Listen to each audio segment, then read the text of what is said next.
Hello everybody, जय हिंद आप सभी को. My name is Nandini. I am the English faculty for this batch and welcome to this very special class on NDA. Now, before I start with the syllabus or before I start with anything, let's quickly have a look at the exam pattern for NDA. Okay? All right. So, quickly then. These are the important details for NDA, right? And I hope आप सबको ये details पता होंगी, but even then, let's quickly have a look. Exam date, your exam is on the 21st of April. Duration is 2.5 hours for each section. The marking scheme is 4 marks for every correct answer and minus 1.33 for every wrong answer, right? These are some of the important details for your exam. The next thing is that we'll quickly have a look is the exam pattern for NDA. So now there is a section on maths which is 2.5 hours and it is 300 marks, and there is a general ability test which is for 2.5 hours and that is for 600 marks. Now इसी general ability test में English आता है, right? So now what we'll do is we'll quickly have a look at only English. Since I'm an English faculty, we'll only have a look at English. So for English, you have 50 questions for 200 marks. All right. Now, this is your basic syllabus of English. It's got comprehension, fill in the blanks, close test, spotting errors, rearranging sentences, sentence improvement and vocabulary. और अगर आप इसको ध्यान से देखेंगे, you will realize that the entire English which is based on grammar and vocabulary उन्होंने सभी पूछा है. मोटा मोटी उन्होंने सारे टॉपिक्स ऐसे दे रखे हैं which will test you on grammar as well as vocabulary. There's nothing that is really left out. So हमें मेहनत काफ़ी करनी है, right? Now in your syllabus, spot the error is a very important part, right? और उस spot the error में सबसे ज़्यादा जो इम्पॉर्टेंट है, जो टॉपिक इम्पॉर्टेंट है, वो होता है subject verb agreement. And subject verb agreement can be very tricky for a lot of students. So let's start studying subject verb agreement today. And in this class, we'll be only covering a small part of subject verb agreement, yet it is one of the most important aspects because it can get very confusing for students. ठीक है? चलिए शुरू करते हैं. So सबसे पहले हम एक सेंटेंस को देखते हैं. The sentence is, the boys are intelligent in his studies. Right?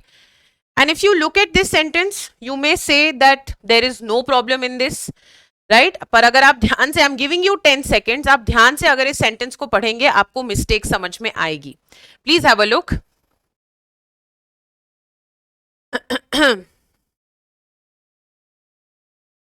Okay. Yes. The boys are intelligent in his studies. Now, a lot of you would have thought that this is all right. See, this is the subject and this is the verb. Both of them are in plural form. There is no problem in this at all. पर हम इस sentence को थोड़ा break down करके देखते हैं, and then we'll see whether there is a problem or not. Okay? So, this is your subject. This is your verb here, and this is your object. So, if you see the subject is plural. But if you see the verb here, this is also plural. There is no problem. ये भी plural है, ये भी plural है. लेकिन अगर आप अपना object देखेंगे तो यहां पे ये singular है ना? That means two parts are in plural and one part is singular, and that is the problem.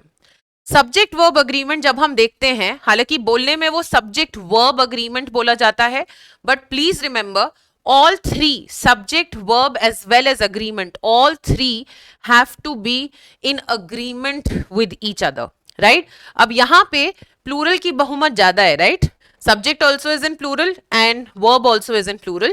तो हम इसमें अब mistake क्या है, हम इसको यहाँ पे plural कर देंगे और इसको हम कर देंगे their studies. So the boys are intelligent in their studies. Okay, clear? Not very difficult. Let's quickly move on to the next sentence here. Yes. So the sentence is the boys is intelligent in his studies, and let's take 10 seconds to observe whether there is any error in this sentence. Okay?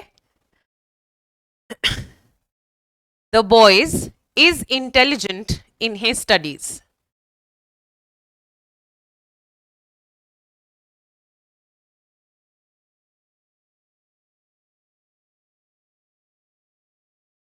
Right. So now again what must have happened here? See, यहाँ पे आप लोगों ने देखा होगा कि ये plural है, right? So you must have thought कि अच्छा इसको मैं आर कर देती हूँ, मेरा सेंटेंस ठीक हो जाएगा, बिकॉज हमारी नजर सिर्फ सब्जेक्ट और वर्ब पे रहती है. Now again let's break this sentence and let's understand whether this is correct or not. Okay, so the first part, which is the subject, the second part, which is the verb, and the third part, that is the object. Now see here, this is plural, right? The verb here is singular. And the object here is also singular. Now see, ये दोनों singular हैं, बहुमत किसकी ज्यादा है? Singular की ज्यादा है. तो इन दोनों को देख के, वन सेकेंड, यस, इन दोनों को देख के, वर्ब को देख के और ऑब्जेक्ट को देख के हम यहां पे सब्जेक्ट को चेंज करेंगे. And therefore here this will become the boy is intelligent in his studies. Right? So I hope this part of subject verb agreement is very clear, that when we look at a sentence, we don't only have to look at the subject and the verb, we also have to look at the object, and all three of them have to be in agreement with each other so that the sentence is absolutely correct. ठीक है? अब subject verb agreement में बहुत सारे parts होते हैं. There are some rules, then there are certain things that you have to understand grammar के तरीके से, मतलब ग्रामर की डिटेल्स में जाना पड़ता है. बट उसमें सबसे कंफ्यूजिंग पार्ट आता है. There are these questions that are you know based on every one, each one of them, everything, anyone, all these questions are, the question is based on these verbs, these words. So today in this class we are going to focus on each and every. We are going to look into the details of कि each and every का मतलब होता क्या है. Is there any difference between these two words? If yes, then what is the difference and how can questions be tackled? All right, so let's see here. अब अगर हिंदी में बात करें तो ईच एंड एवरी दोनों का मतलब होता है हर एक, या जिसको शायद आप लोग प्रत्येक भी कहते हैं. दोनों का मतलब होता है हर एक और प्रत्येक. पर अगर दोनों का ही मतलब हर एक है तो डिफरेंस क्या है? पहले थोड़ा सा डिफरेंस पे फोकस करते हैं, then we'll get on to the part of speech. So each का मतलब होता है, सपोज ये एक क्लास है. For example, this is a class and this has some students in it. इसमें ये जो circles हैं छोटे छोटे, ये students हैं. And they, all of them, let's say belong to class 8B. ठीक है? तो अब इसका मतलब क्या हुआ कि जब हम यहाँ पे हर एक बच्चे की बात करेंगे, इस ग्रुप में, इस क्लास 8B के जब हम हर एक बच्चे की बात करेंगे, that is the time we will use the word each. All right, लेकिन if there is no group, if you have random, कोई 8th B class नहीं है, by the way this was just example. So if there are randomly some students और आप अब हर student की बात कर रहे हैं, that is when you will use every. I hope this is absolutely clear to all of you. जब एक ग्रुप में चाहे 5 ऑब्जेक्ट्स हैं, चाहे 5 लोग हैं, चाहे 10 ऑब्जेक्ट्स हैं, 15 लोग हैं, whatever it may be, but if they are part of a group you will use each. If they are not part of a group and you're still using हर एक, if you still want to use हर एक, तब आप यहाँ पे every use करेंगे. ठीक है? अब इसको सेंटेंस में कैसे, इस एस्पेक्ट को कि एक ग्रुप को बिलोंग करता है और एक ग्रुप को नहीं बिलोंग करता, हम सेंटेंस में कैसे यूज करते हैं. Okay, let's quickly have a look. So the first sentence, let's say each of the dresses looks good. बहुत ही एक सिंपल सा मैंने यहाँ पे सेंटेंस लिखा है, each of the dresses looks good. यहाँ पे अब देखिए, ईच ऑफ द ड्रेसेस मतलब बहुत सारी ड्रेसेस थी, लेट्स से कबर्ड था उसमें बहुत सारी ड्रेसेस थी, उसमें से हर एक ड्रेस लुक्स गुड। लेकिन अगर मैं यहाँ पे एवरी लिखना चाहूं, मैं यहाँ पे लिखना चाहूं एवरी, तो फिर ये गलत हो जाएगा, क्योंकि यहाँ पे एवरी हम इसीलिए नहीं यूज कर सकते हैं क्योंकि एवरी तो मतलब ग्रुप को बिलोंग ही नहीं करता, so that means I can't right every over here, right. लेकिन एवरी प्रत्येक हम ड्रेस के लिए यूज कर सकते हैं ना, right. So then in that case what will my sentence become? My sentence will become every dress looks good. This dress now does not belong to any group. ठीक है, I hope this basic difference is clear कि each का मतलब हर एक वो object या हर एक वो इंसान जो एक ग्रुप को बिलोंग करता है, एवरी जो है उसमें नहीं यूज होता है। Now let's come on to the part of speech to which they belong to, उससे और फर्दर आपको क्लैरिटी हो जाएगी, ठीक है। So see, each is used as a singular pronoun as an adjective. So दो तरीके से हम each को use कर सकते हैं। यहाँ मैंने हिंदी में भी लिखा है, just in case somebody doesn't understand, यहाँ मैंने इसको हिंदी में भी लिखा हुआ है। Each is used as a singular pronoun and as an adjective. So singular pronoun जब ये adjective की तरह use हुआ तो हमने इसको ऐसे use किया, each child is intelligent, right? और अगर मुझे इसको सिंगुलर प्रोनाउन की तरह यूज करना होता तो it would have been followed by, अगर मुझे इसे सिंगुलर प्रोनाउन की तरह यूज करना होता it is followed by of.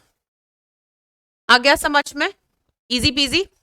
तो ये सिंगुलर प्रोनाउन की तरह यूज हो रहा है या एडजेक्टिव की तरह यूज हो रहा है, ठीक है। और हम एक चीज याद रखेंगे कि इंग्लिश में there are only 3 topics that can be singular और plural, nouns, pronouns and verbs. उस चौथा कोई ऐसा टॉपिक ही नहीं है जो कि सिंगुलर और प्लूरल हो सकता है, okay. Now let's look at here. So every is not used as a singular pronoun. ये जो क्रॉस है इसका मतलब है कि एवरी सिंगुलर प्रोनाउन की तरह नहीं यूज होता है, ठीक है। It is can be used as an adjective, तो मैंने यहां लिख दिया every child is intelligent. All right, so I hope this details about each and every is clear. There is no problem absolutely in this.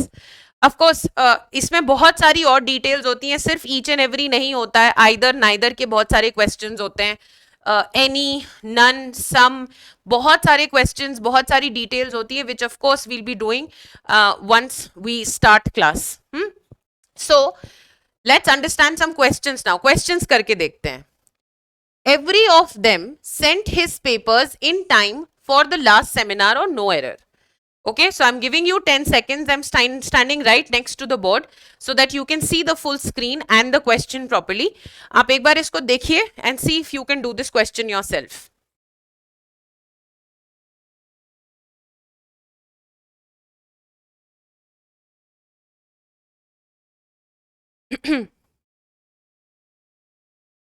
Every of them sent his papers in time for the last seminar.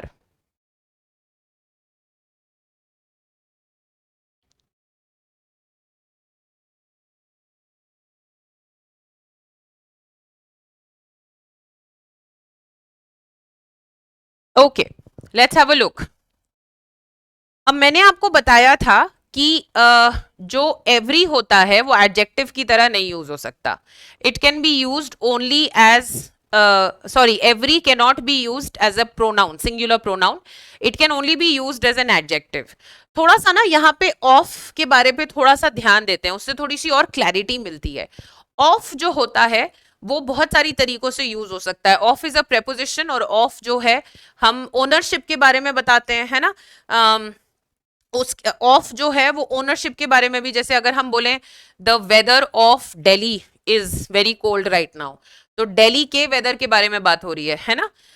The roof of the building is in tatters, मतलब जो building की roof है वो बहुत खराब हो रही है, तो एक तो ऑफ उस तरीके से यूज हो सकता है। एक ऑफ जो है वो सिलेक्शन पर्पस के लिए यूज होता है। मतलब हम कहने की कोशिश कर रहे हैं कि बहुत सारी चीजों में से हर एक चीज या बहुत सारी चीजों में से एक चीज का सिलेक्शन हो रहा है और उसकी हम बात कर रहे हैं। जैसे आप साड़ियों की कोई अलमारी खोलेंगे, राइट? तो साड़ियों की जब आपने अलमारी खोली तो उस साड़ी, उसमें साड़ी ही निकलेगी ना, सिलेक्शन तो साड़ियों का ही होगा। So each of the saris is beautiful, मतलब ऑफ का मतलब हम ये कहने की कोशिश कर रहे हैं दैट ऑफ का मतलब सिलेक्शन। तो ऑफ के बाद वाला जो ऑब्जेक्ट आएगा वो हमेशा प्लूरल रहेगा, ठीक है? और हम ये कह रहे हैं कि इन लोगों में से हर एक ने हर एक ने sent his papers in time for the last seminar, मतलब हर इन लोगों में से हर एक इंसान ने अपना पेपर भेज दिया था समय पर, ठीक है? हम ये कहने की कोशिश कर रहे हैं। सो of is use for selection, ये मैं आपको समझा चुकी हूं। मैं आपको ये भी समझा चुकी हूं कि एवरी जो होता है वो सिंगुलर प्रोनाउन की तरह नहीं यूज हो सकता। तो जब सिलेक्शन हो रहा है, जब मैंने आपको ये वाला बताया था ना कि यहां से इन लोगों की बात हो रही है, क्योंकि यहाँ पे देम लोगों में से ये देम ग्रुप है जिसमें से सिलेक्शन हो रहा है, तो यहाँ पे ईच आ जाएगा और बस फिर हम उसके बाद चेक कर लेंगे। ईच सिंगुलर प्रोनाउन है, यहाँ पे सेंट लिखा हुआ है V2।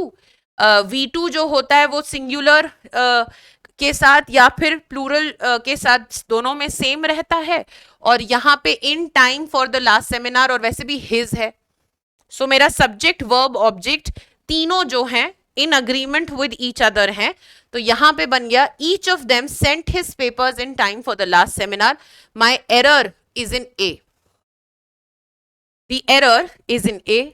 I hope it's absolutely clear and there is no problem in this whatsoever.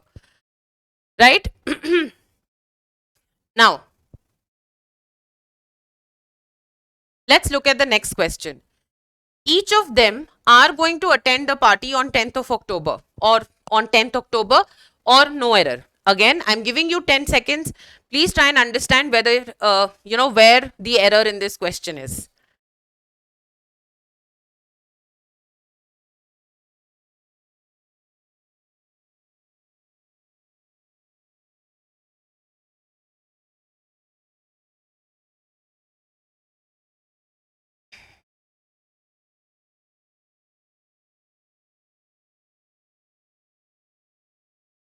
Right. So see this one is easy. यहाँ पे ऑफ दिया हुआ है, इसका मतलब ये सही है, यहाँ पे ईच ही लगेगा। तो ये हमारा यहाँ पे था सिंगुलर प्रोनाउन, ठीक है? अब यहाँ पे इधर गड़बड़ है, क्योंकि अगर ये सिंगुलर प्रोनाउन था तो बात तो हर एक इंसान की हो रही है ना। हम लोगों की बात थोड़ी ना कर रहे हैं, हम तो कह रहे हैं कि हर उस ग्रुप में से हर एक इंसान पार्टी अटेंड करेगा 10th अक्टूबर को, है ना? हम तो ये कह रहे हैं। तो यहाँ पे हम लोगों की बात नहीं कर रहे हैं, हम हर एक उन लोगों में से हर एक इंसान की बात कर रहे हैं। सो the actual subject of this sentence is each, and each right here is a singular pronoun. Singular pronoun will naturally be followed by a singular verb. यहां पे आपका आंसर हो जाएगा is और यहां पे आपका एरर हो जाएगा B. So it's not difficult at all. ऐसे ही जब आप क्लास में आएंगे और क्लास में आप आइदर नाइदर ये सब पढ़ेंगे तो आपको वो भी इतनी क्लैरिटी हो जाएगी कि जो क्वेश्चंस अभी तक आपको डिफिकल्ट लग रहे थे वो आपको इजी लगने लगेंगे। They are very simple questions. So the actual sentence here will become each of them is going to attend the party on 10th of October. Okay, चलिए let's go ahead and do the next question. Okay. So it says everybody, it must be admitted, has their ups and downs or no error. Again, I'm giving you 10 seconds. Have a look. Please try and understand where is the error in this sentence and then we'll proceed. Okay.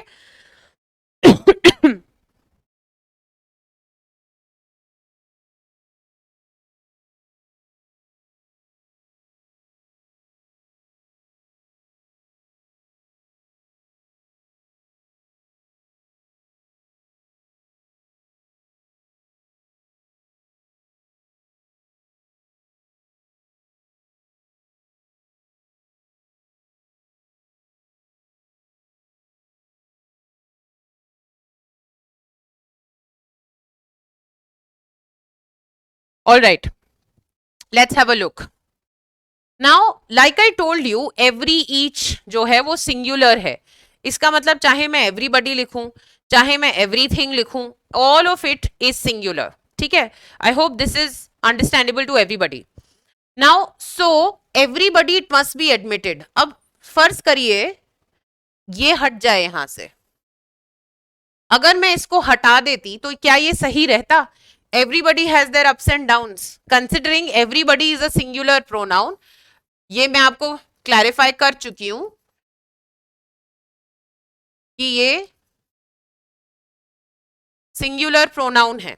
अब सही होगा ये sentence, everybody. और मैं आपको यहां पे ये भी I am telling you that अगर मैं इसको यहां से इस बी पार्ट को हटा देती तो देखिए everybody has their ups and downs और नो एरर.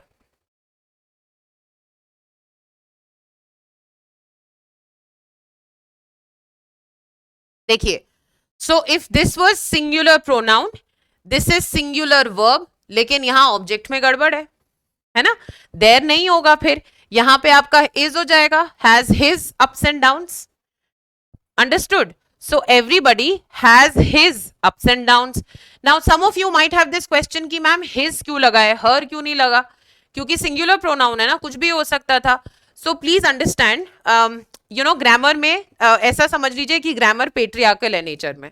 ठीक है, so wherever you have to write either, जैसे सेंटेंस इंप्रूवमेंट आया, कुछ ऐसा आया, तो हिज आप हिज को प्रेफरेंस देंगे, हर को प्रेफरेंस नहीं देंगे. अगर हिज मेंशन्ड नहीं होगा तो आप फिर हर को प्रेफरेंस देंगे. ठीक है, please understand this like that, थोड़ा याद करने में ज्यादा आसान हो जाता है. सो एवरीबडी, इसको मैं यहां से हटा देती हूं. yes, so everybody it must be admitted has his ups and downs, so your error is in C. ठीक है, सो ऑब्वियसली बहुत सारी और चीजें हैं, everybody, nobody, anybody, all these details will be covered in class. But now क्योंकि हमने इस क्लास में ईच एंड एवरी पे फोकस किया है एंड एवरी को हम हर एक के हिसाब से मान रहे हैं, तो everybody will be a singular pronoun. Although every is not a singular pronoun, हाँ, बट इसको हम सिंगुलर प्रोनाउन ही मानेंगे. All right, okay. Now let's go to the fourth question. अब यहां पे इसको मैंने थोड़ा सा ट्विस्ट किया हुआ है. यूजुअली हम एक ही पार्ट में एरर मार्क करते हैं, तो ऑप्शन जो आपको मार्क करना है वो अभी भी ए बी सी डी, ये वाला ए बी सी डी में मार्क करना है. और जो मैंने आपको सेंटेंस दिया हुआ है उसमें दो पार्ट्स में एरर है.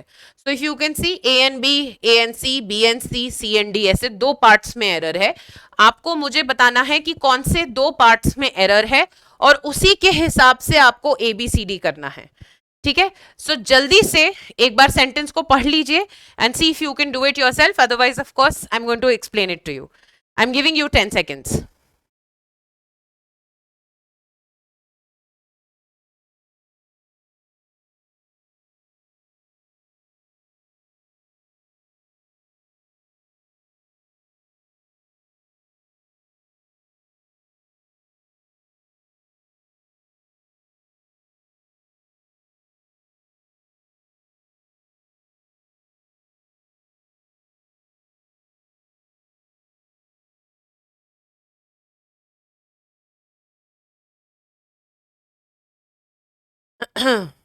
All right, let's have a look now.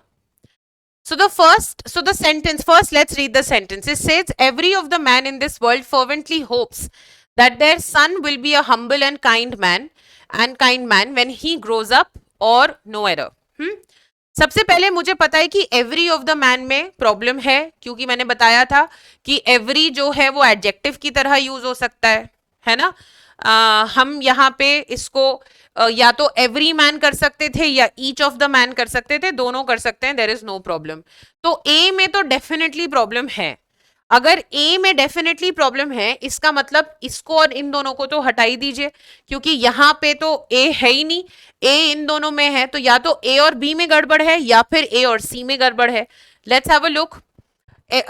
So every of the man in this world fervently hopes, ये सही है क्योंकि ये सिंगुलर है. Hopes V1 plus S follow कर रहा है, सिंपल प्रेजेंट टेंस का, ये सिंगुलर है. दैट देयर सन, भाई जब बात सिंगुलर इंसान की हो रही है तो देयर सन कहां से आ जाएगा, है ना? तो यहां पे आ जाएगा हिज सन। क्लियर? अगर यहां पे वुमन लिखा होता, जस्ट इन केस, अगर यहां पे वुमन लिखा होता तो मैं यहां पे इसको हर कर देती, लेकिन यहां पे मैन लिखा है तो मैं इसको हिज करूंगी यहां पे, राइट? ओके, सो अब हम देखिए कौन सा पार्ट है ये। ए में प्रॉब्लम है और बी में प्रॉब्लम है, इसका मतलब मेरा आंसर क्या हो जाएगा? मेरा आंसर ए हो जाएगा। A and B is the error, right? So my sentence will become, every man in this world fervently hopes that his son will be a humble and kind man when he grows up. Yes, that is going to be my sentence. Yes. So I hope this part of subject verb agreement is absolutely clear to all of you.